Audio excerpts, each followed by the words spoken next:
apakah benar apakah benar Habib ini adalah orang yang dibenci oleh Allah karena Habib ini pro rezim? Serem ya Pak. Pro rezim, bukankah yang dibenci oleh Allah itu adalah orang-orang yang diridhoi oleh Allah adalah orang-orang yang dibenci oleh penguasa? Tak jawab yang satu-satu dulu. Subscribe dan follow ya. Allahumma sholli ala sayyidina Muhammad. Nah, didiklah anak-anakmu sesuai dengan zamanmu. Apa maknanya? Kalau mendidik anak koyok zaman biyen, melayu anakmu. Biyen itu anak dikandani gak kena dikepuk, dipukul sampai dengan kata keras. Akhirnya apa? Si anak tadi lari dan lebih nurut kepada teman-temannya. Karena apa? Cara mendidiknya sudah tidak benar. Ikuti bagaimana caranya si anak ini bisa mencintai ajaran kita, keinginan kita, dan sesuai harapan kita. Dan pahami betul ketika kita menyampaikan nasihat, kita harus tahu siapa yang ajak berbicara. Kalau yang diajak berbicara itu adalah para santri yang mereka bergelut di dunia ilmu, yang mereka bahas biasanya masalah nahwu, usul fikih, tafsir, mantik, sirah. Kalau saya ceramah di majelis Ridwan model kayak saya ngajar di pondok, bubar Pak jamaah Pak. Ini isim maf'ul, oh ini jar majrur, mentolah apa jar majrur, gedang goreng apa ya, gak nyampe. Jadi buatlah agama ini menjadi agama yang orang itu bisa tertarik dengan kita.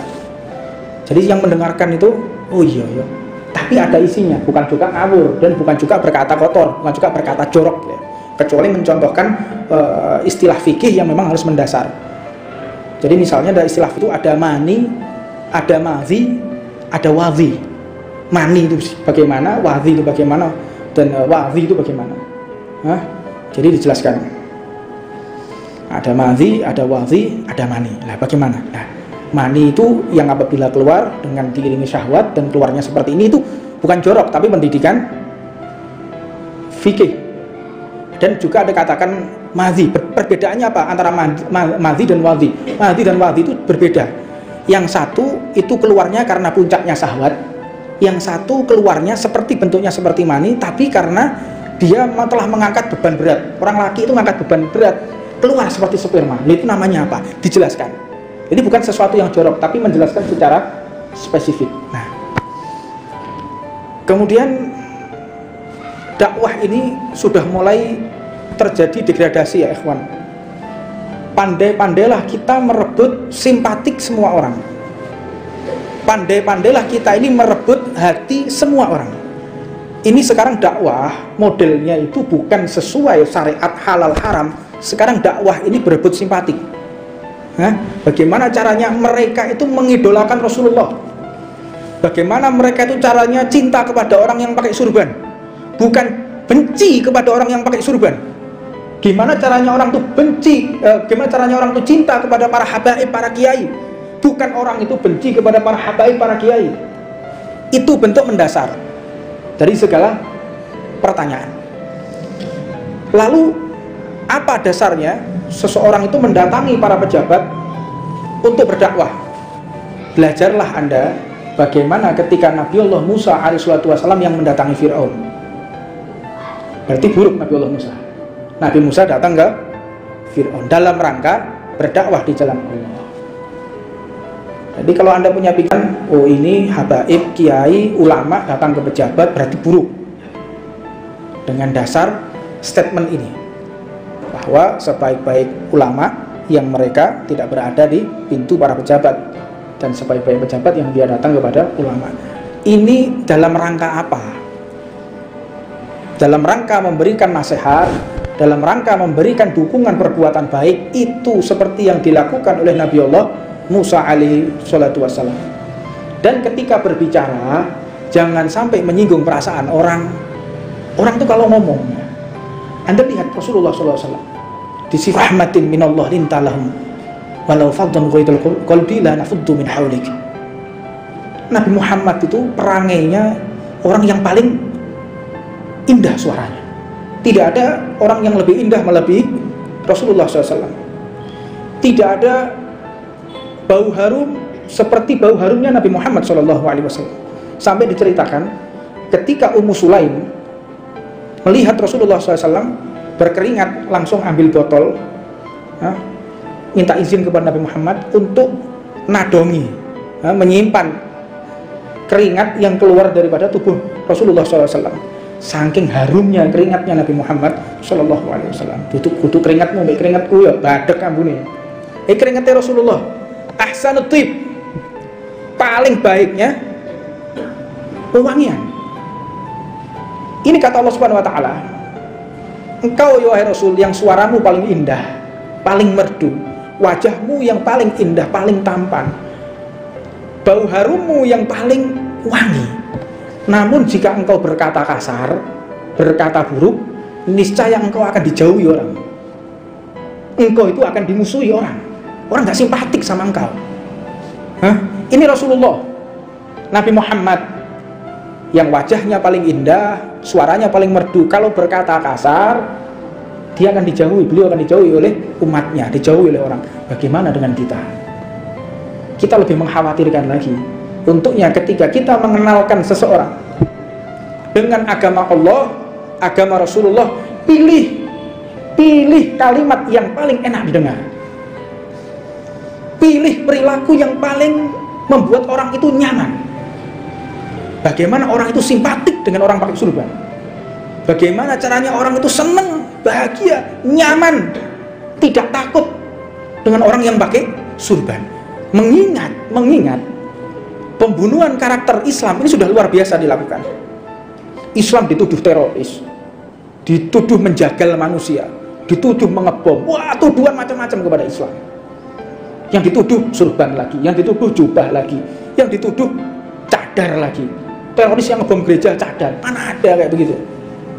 Orang kalau mau ngebom gereja, orang kalau mau ngebom tempat ibadah, dia Islam mau ngebom pakai cadar dulu baru ngebom, nggak mungkin Pak. Caranya bagaimana kita tepat sasaran? Dia nyamar kan. Orang kalau punya orang teroris betul. Kalau mau menuju sasarannya, dia sudah berpakaian yang tidak disangka-sangka oleh orang. Kalau dia biasanya pakai, katakanlah biasanya dia pakai gamis, pakai jubah, jenggotnya panjang. Ini kalau dia mau melakukan aksinya pasti dia nyamar kan. Cukur dulu brewoknya, terus mungkin dia pakai baju, pakai celana jeans, biar dia nggak ketahuan masuk.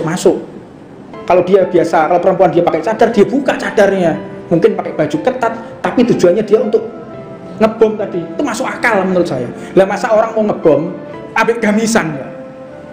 Akal warasnya itu di mana? Nah, ini tidak ubahnya adalah orang yang sudah memfitnah Islam. Islam sudah difitnah habis-habisan. Islam sudah dibunuh karakternya. Nah, jangan kita tunjang untuk meyakinkan manusia bahwa ucapan mereka itu benar dengan kata-kata kasar kita, dengan sikap keangkuhan kita. Dan ini memang membutuhkan daya hati yang luar biasa. Yang diucapkan ini benar kalau dalam rangka dia meminta sumbangan oleh proposal. Iya benar. Seburuk-buruk ulama, seburuk-buruk kiai, seburuk-buruknya habaib yang mereka datang ke pintu-pintu pejabat untuk minta sumbangan, untuk minta proposal, bantuan, betul. Tapi kalau misi dakwah untuk mengenalkan mereka kepada Rasulullah, mengenalkan mereka kepada Nabi Muhammad, atau memperingatkan mereka para pejabat, engkau jangan berbuat maksiat, engkau jangan mengambil kebijakan yang merugikan umat Islam. Ini wajib kita dakwah ke mereka. Tinggal tujuan, visi misinya apa. Kita jangan terhasut, ya, jangan terhasut oleh mereka yang iri dengki. Dakwah ini tidak sampai. Alhamdulillah, ahlu sunnah wal jamaah an-nahdiyah NU sudah masuk ke semua parlemen, masuk kementerian, masuk ke tempat-tempat strategis pemerintahan sekarang. Alhamdulillah, harus diteruskan dakwah ini. Mereka nyaman dengan kita. Orang-orang itu yang mencaci maki kita, dakwah ke pejabat itu orang-orang yang iri dengki.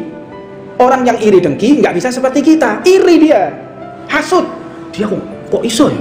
Habib ini kok bisa dengan para pejabat, kiai ini kok bisa dengan para pejabat, saya kok nggak bisa. Iri dia. Apalagi kemarin kan sampai nyebar di medsos, ada seorang ustadz yang afiliasinya kepada bukan ahli sunnah wal jamaah, yang mengkafirkan orang tua Nabi kemarin, yang mengkafirkan orang tuanya Nabi Muhammad, kafir, maulid bid'ah syirik. Akhirnya mereka karena mau dimaku pas pampres, akhirnya saya klarifikasi, saya telepon, betul enggak maku pas pampres, saya telepon Istana Negara, saya telepon, saya komunikasi dengan para pejabat, apa betul ulama ini yang dulu mengkafirkan orang tua Nabi, yang afiliasinya kepada takfiri, syirik, bid'ah, kafir, ini kau undang ke maku pas pampres? Enggak Bib, bohong, itu hoax, enggak mungkin. Dan tujuan kita dakwah seperti itu, melindungi umat Nabi Muhammad Shallallahu Alaihi Wasallam. Terus kalau kita tidak pernah dakwah ke mereka, nggak pernah dakwah ke mereka, Anda berharap siapa yang mendakwai mereka? Siapa? Siapa mendakwai mereka? Siapa? Berat ya ikhwan, berat. Rugi ongkos, rugi pikiran, dicaci maki, biarlah menjadi kafaratu dzunub kita. Mudah-mudahan dosa-dosa kita semua diampuni oleh Allah Subhanahu Wa Taala. Asal dasar mereka benar-benar iri dengki kepada, hasud, itu hasud, iri dengki. Kenapa kita bisa ke pemerintahan, mereka nggak bisa? Mereka tertutup, kenapa? Iri, makanya mengirim. Oh itu orang dibenci oleh Allah, benci Rasulullah, seburuk-buruknya pejabat, iri dengki. Nah, kemudian yang kedua, Habib ini termasuk orang yang dicintai oleh rezim. Bukankah itu termasuk dari musuh Allah? Carilah ulama-ulama, kata Imam Syafi'i, carilah ulama-ulama yang dibenci oleh rezim. Ya populer sekali kan? Itu kan populer sekali. Carilah ulama-ulama yang dibenci oleh rezim. Jangan cari ulama-ulama yang dicintai oleh rezim. Rezim ini yang dimaksud ya. Rezim itu adalah satu bentuk kekuasaan yang dia mengintimidasi umat Islam, yaitu yang dimaksud adalah kafir harbi, kafir yang memusuhi Islam. Nah, pemerintahnya pemerintah Islam, pemerintah Islam mengundang para ulama, mengundang para habaib. Oh berarti habaib ulama yang ini berarti dia musuhnya Allah. Akal macam apa ini akhir ini? Terus Anda berharap parlemen pemerintahan diisi oleh orang-orang yang bukan ahli sunnah gitu, diisi oleh orang-orang yang mengenalkan agama. Dari cerdas orang-orang itu ketika mengambil pemikiran atau mengambil daripada sikap. Ya ini permulaan. Mudah-mudahan ada pertanyaan yang lebih sadis lagi, saya akan jawab juga yang lebih sadis ya. Silahkan untuk netizen yang mau tanya, silahkan tulis di kolom DM deep message-nya Ridwan Tuban, Instagram Ridwan Tuban, atau deep message saya yang saya anggap ini menjadi pertanyaan populer, pertanyaan yang didesas-desuskan. Saya akan jawab, bukan dalam rangka pembelaan diri, bukan dalam rangka mengharumkan nama diri. Anda harus tahu bahwa thariqah kita ini thariqah mahabbah, thariqah bagaimana caranya agama Islam ini dicintai orang, bagaimana caranya orang kalau lihat orang pakai surban itu, alhamdulillah orang pakai surban senang.